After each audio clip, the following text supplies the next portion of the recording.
Welcome back, my semester 3 students. This is the second video on Faulkner's Dry September. In my last video, I have tried speaking about the history of racial conflict in context of America, about the Southern position in context of slavery and racism, and also about Faulkner.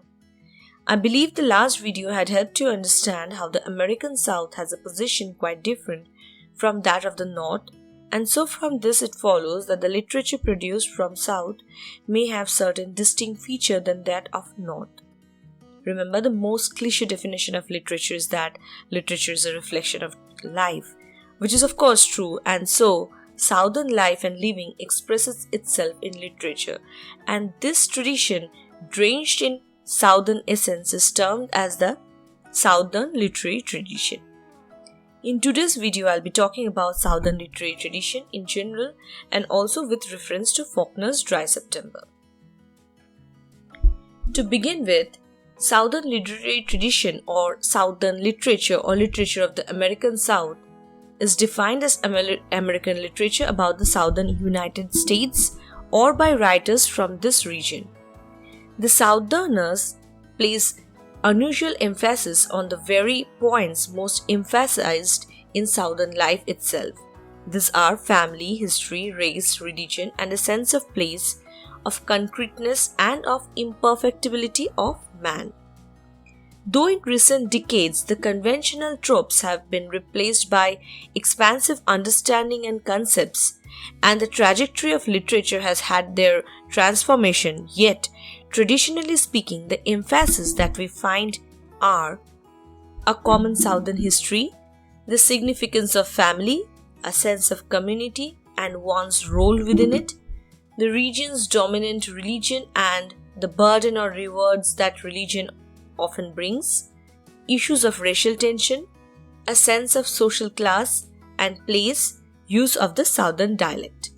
Thus, broadly speaking, the features of the works of Southern literary tradition are: number 1, it has influence of writer's family and a strong Southern sense of place. There is awareness of history and its power to shape society. Social realism, supernatural and matters of the spiritual are also present at times. Weakness and sinfulness of humanity is many a times a theme of anything that is written in Southern literary tradition, and a sense of time and place and a defense of the agrarian way of life. So, having pointed the features, now I shall be discussing Dry September as an exemplary work of Southern literary tradition. To begin with, let's first talk about the Southern sense of place. Place or the recreation of place in a literary work may happen in two ways, either by the presentation of the particular or through the presentation of feeling. Or more precisely speaking, when the psychological implication of the writer's region and the nuances which attach to his concept of it comes out through a novel or work, then one may say that the writer is attempting to write a novel or work of place. Now, about place in Southern literature, Frederick Hoffman says, the importance of place in Southern literature begins with the image, the particular of the Southern scene, a quality of atmosphere or a simple human detail. So from this concept working as our lens or our reading lens, the very name Dry September, where dry implies the lack of moisture or water or rain, indicating the oppressive heat, is both an adjective for waterlessness and also for the place. The story begins with the line, "Through the bloody September twilight aftermath of 62 rainless days, it had gone like a fire in dry grass, the rumor, the story, whatever it was." In this line, weather and theme intermixes and makes a character out of the place. Thus, it can be said that Faulkner is presenting the complex inward meanings of place in the South, which of course works as a perfect setting for the narrative of the story. The second point with regard to the tradition that I particularly want to point is both a thematic inclination and an example of social realism, and that is racial hatred and prejudice. The main plot revolves around Minnie Cooper and a physical assault upon her by the black other Will Mayes, which is never narrated and which lies in the in-between zone of truth and falsity, fact and fiction. But in spite of the lack of confirmation or evidence, the rumor is enough to trigger racial violence. On one hand, this presents the racial prejudices and hatred that is present in a nascent form in the Southern society, and on the other hand, it is the enactment of the Southern white goddess concept. The lily white Southern woman, on account of her whiteness, the culture sets her atop a mythical pedestal, creating an imaginary protective shield through which the Southern aristocracy lets nothing pass that might endanger the Southern women physically and emotionally. The Southern white male will allow a woman to five or tell white lies, but would never confront her with the lie.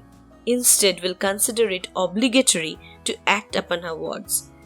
They also have a confirmed belief that she would never be attracted to a black man, and hence would never lie about such a matter. Thus, the fantasy of Minnie hinted in the story turns into the reason of violence and vengeance, fused with prejudice and myth, and takes the form of the lynching. Moreover, in the section 1 of the story, such a position is often seen to mingle with the sense of place. The man whom Hawkshaw is shaving, for instance, says, "Do you claim that anything excuses a nigger attacking a white woman? The South don't want your kind here." Thus, the unique justice system of the place is based on strict racial inequality. The theme of time and power of history to shape life and society is also evident in the play metaphorically. Thus, the narrative shows Minnie Cooper and the impression of the society about her as a product of the past. There's a reference made to the consciousness of the social class that led to Minnie's decline of social popularity and also to her sexual inhibition. The unsuccessful dating with the bank cashier also is the past that is shown to have a haunting influence on Minnie's life and societal position. Thus, in the barber shop, the remarks were quite derogatory and reflected the idea of adulteress that the town had attached with her name. The fourth point is a kind of brief pointer. In Southern literary tradition, influence of writer's family can be noticed. Similarly, in Dry September, alike the position of father in Faulkner's life, the father figure is literally absent.